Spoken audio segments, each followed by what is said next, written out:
Good news is the Flames only took 2 penalties last night. The bad news is they laid a big fat egg against the Vegas Golden Knights.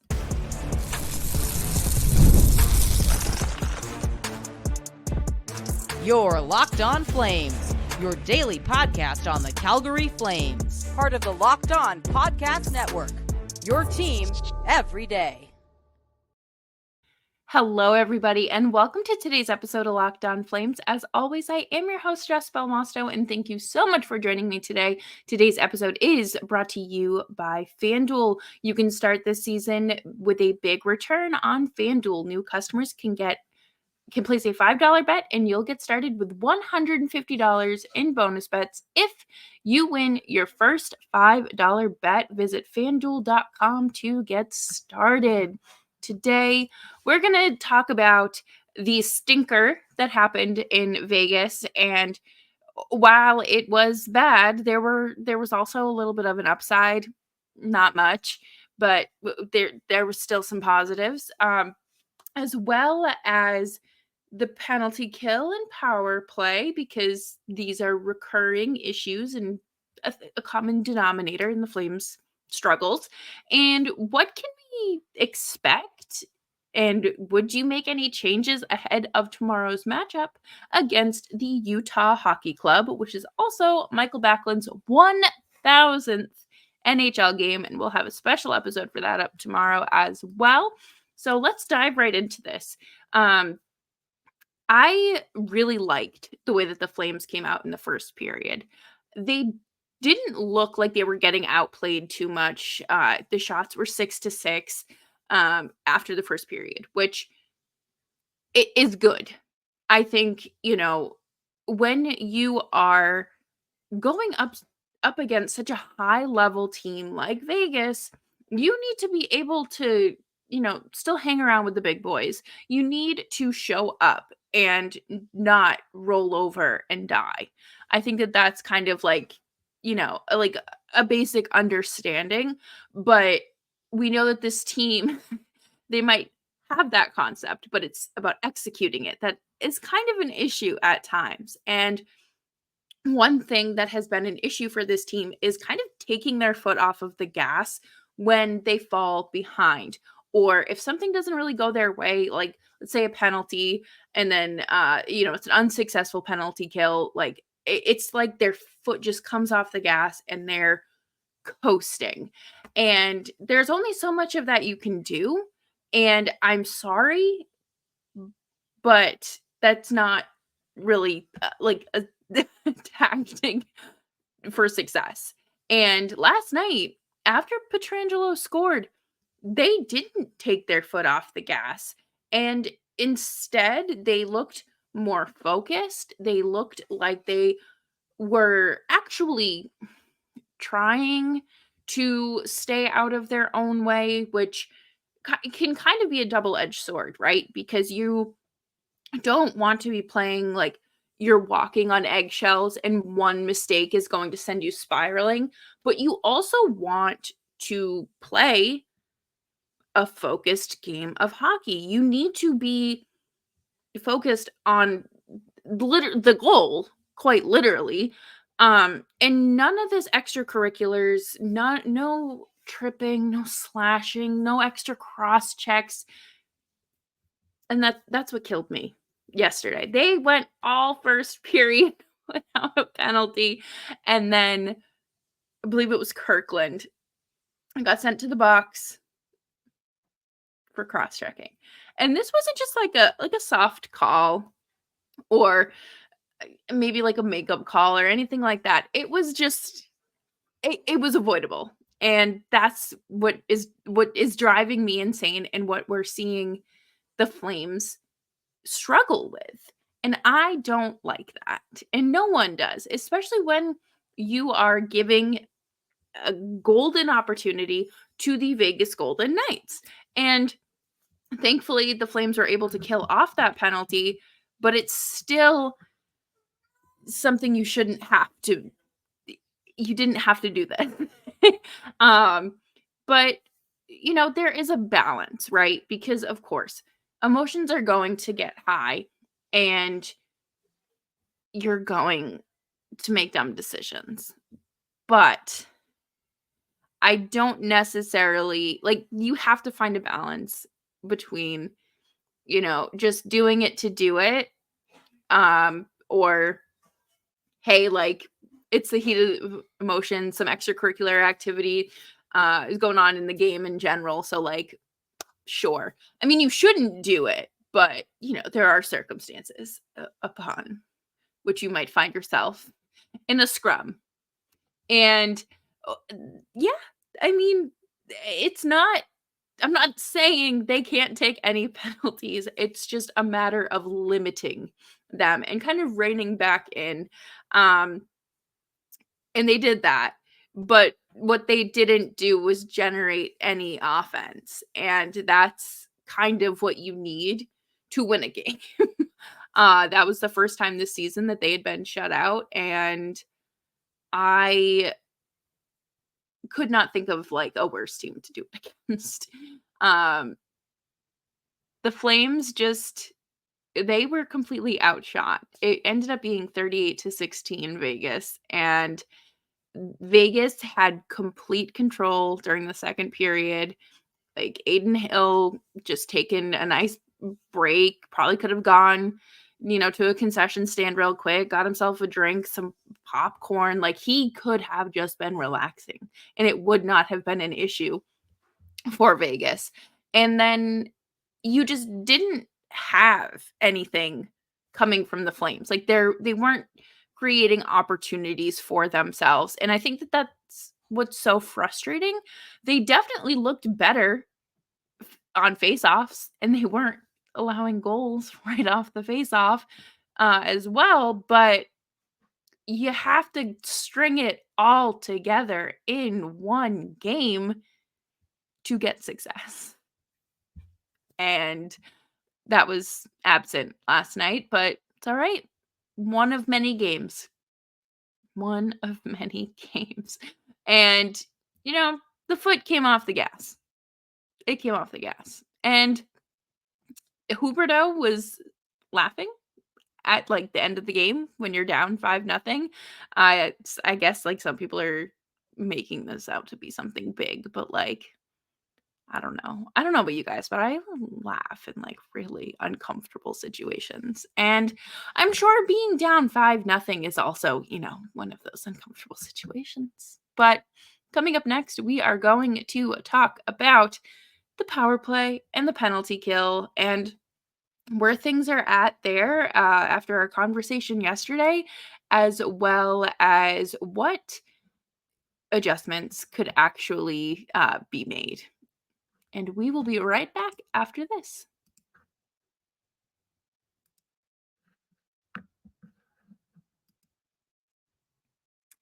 Get ready to tackle the NFL action with FanDuel, America's #1 sportsbook, because right now new customers can bet $5 and get $150 in bonus bets if you win.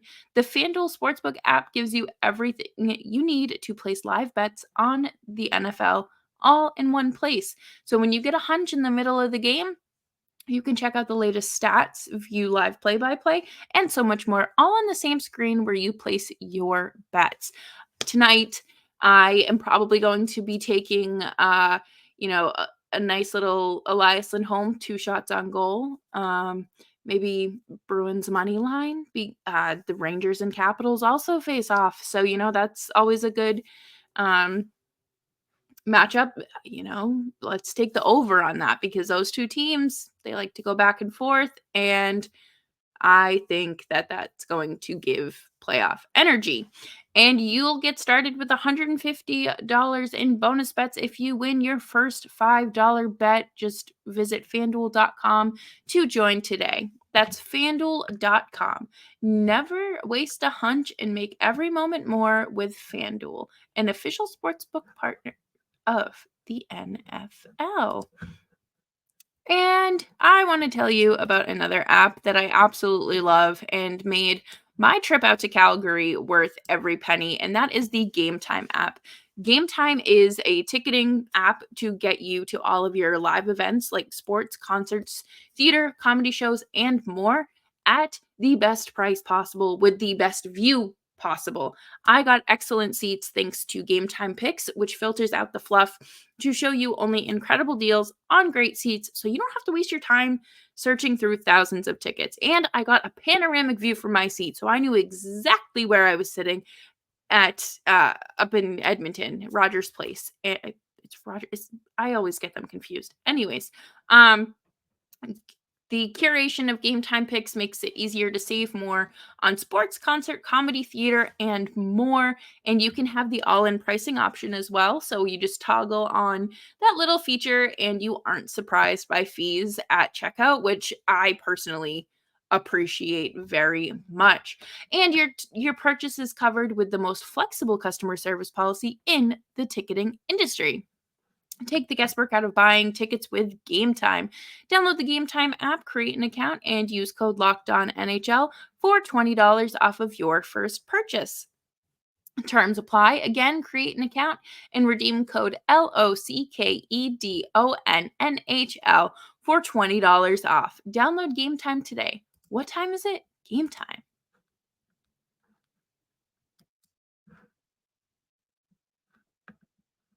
Thank you, everyone, for hanging out with me today on Locked On Flames. I hope you're having a great week.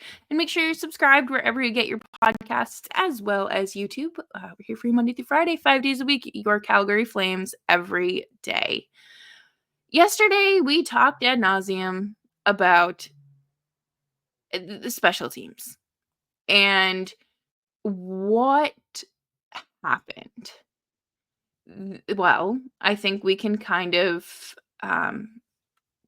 accept that this penalty kill is not what it once was, and this power play has moved on from where it was a few years ago. And that's to be expected. You know, there have been a lot of personnel changes, there have been adjustments made, there's been coaching changes, players leaving, like you name it, it's happened. And I think it's not a matter of who's coaching the power play or penalty kill. It's going to be the same regardless because of the lack of finishing talent you have, and that is that. And there's nothing the Flames can do about that at the moment. But I do want to say the fact that the Flames took just 2 penalties yesterday was good because it really looked like they were out there putting in an effort. And they killed off 2 penalties, which is great. And I'm going to guess it's because they weren't on the ice as much as, as the penalty kill, evenly splitting their time, what feels like, with even strength. And I think that it doesn't help when you tire your players out consistently. You are obviously putting in more energy when you're shorthanded. And you can't do that 5 or 6 times a game. It's unreasonable to expect, and quite honestly, I think it's unfair. And if you're doing that to your team, Martin Pospisil, you need to be making up for it in other ways. Like, yeah, I'm going to keep referring to Matthew Tkachuk because he's the only one that I can think of on this team that's done this. But he would take penalties. He would be annoying. He would be a pest. And he'd get under other teams' skins and cost the Flames, a 2-minute penalty, right? 2-minute minor. At least he scored. At least he was contributing in some capacity. And I think that's why it's extra frustrating watching this because, Pospisil does the same thing every single night. And there's no, making up for it. He's not finding the back of the net. And that's something we're going to talk about later this week, depending on how tomorrow night game goes against Utah. But something has to change with that third line. I feel like Pospisil, he has to start finding it. Otherwise, people are going to be even more frustrated with him because, yeah, again, balance, common theme of the episode. You have to find the small victories, and unfortunately, last night it was a matter of them killing 2 penalties. Both penalties that they took. It wasn't like, "Oh, it was successful 66% of the time." No, it was successful 100% of the time, which I'll take. And on this at the same time, the power play, 0 for 1, not great, but I mean, it still needs work, and that's not anything that's not new information. We knew that the power play truthfully, last year, I thought Mark Savard was gonna come in and, bring this power play back to life. I thought he was going to resurrect a successful power play from the dead and bring it. And unfortunately, he couldn't do that. He attempted to work his magic with this team, but it just Kuzmenko, where are the goals? He was great at the end, after the Flames had acquired him and he was on the power play and saw an uptick in minutes from his playing time in Vancouver. But where is it now?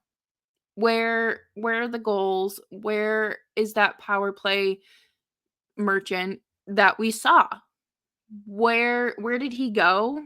Can you call him and ask him to show up?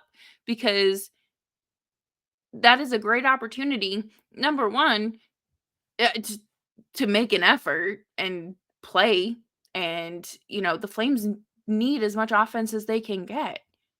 And the fact that he's just missing in action, but he's still out on the ice is very hard to watch. And I also think that they just need to put Matt Coronado back on the power play. I'm sorry. I know that he's not with the team right now, but what are we doing? He has one of the best shots on this team. He is quick, he is speedy, and he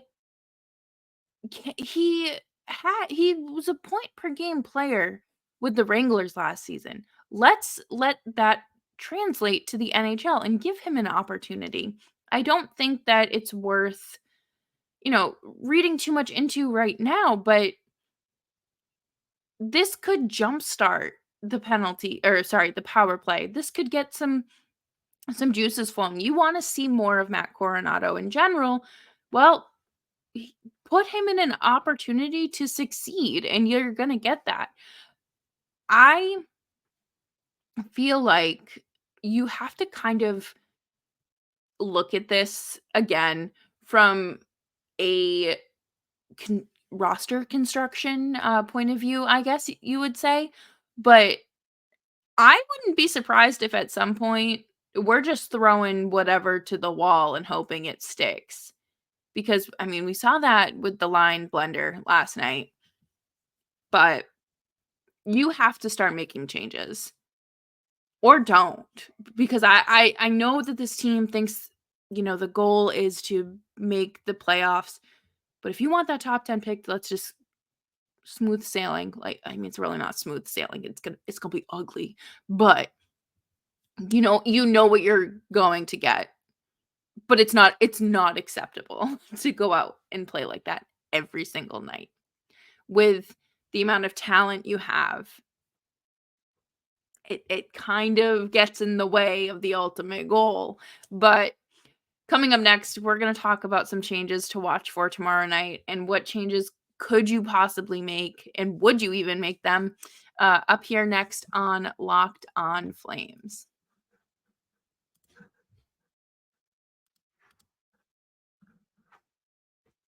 Prize Picks is the best place to get real money sports action. With over 10 million members and billions of dollars in awarded winnings, Prize Picks has made daily fantasy sports accessible to all.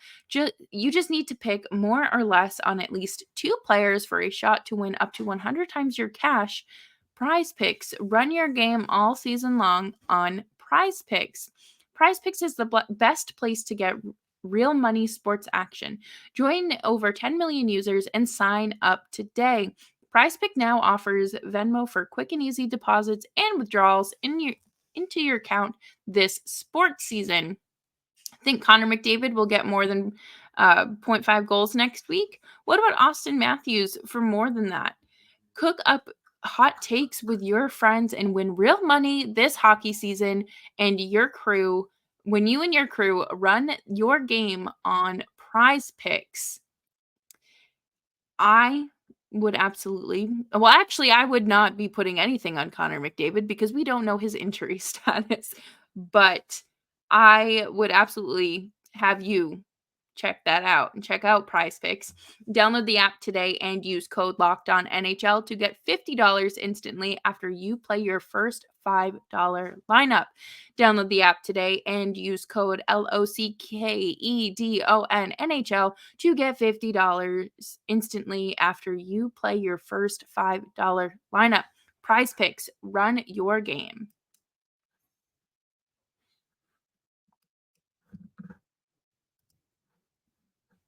Thanks, everyone, for tuning into today's episode of Locked On Flames. Make sure you're following me on Twitter at JustBelmosto because there's a lot of opportunity for discussions to continue outside of the show. And that's what I like about the dynamic of this show is, we're able to keep the conversation going in the comment sections and keep it nice. Will the Flames be able to make up for any lost ground tomorrow night against the Utah Hockey Club? That is the real question. Will they be able to play nice and make up for it? I don't know. Truthfully, I think we will start seeing changes, especially if, once Sam Honzik is back, I'm fully convinced they're going to kind of do an overhaul of sorts because some things just aren't working. And I think that biggest thing is, of course, that third line, and that's Jonathan Huberdeau being center, or sorry, it's Jonathan Huberdeau, Martin Pospisil at center, and Anthony Mantha on the right. I understand that depth players are just that. They're depth players. They aren't consistent. They're not your top line. However, we know that Jonathan Huberdeau has the talent to be a better player. Anthony Mantha was brought in to shoot the puck, and Huska challenged him to 300 times this season, and he is currently on pace for 73 shots on goal. So we're going to have to see an uptick there, and I don't dislike Pospisil at center, but I personally think that he's more comfortable and plays more comfortably on the wing. Maybe this is just an adjustment period, but we have to see what keeps going on there because I don't want to sit here and lose an opportunity to have him as a winger and generate that offense if if it's there. There's no point in trying to make something happen if it's not going to happen. The same way they tried to do it with Honzik last season in the WHL. It wasn't doable, so they didn't do it. I if, and that's a big if, we see Honzik return, Mantha, let's say, bumped out of the lineup. Okay. Put him on the other side of Pospisil. I think that could be something interesting too. If you're going to keep him at center, the issue is that Huberdeau and Mantha aren't fast like Martin Pospisil. It's like strapping dead weight to him sometimes. That's what it looks like.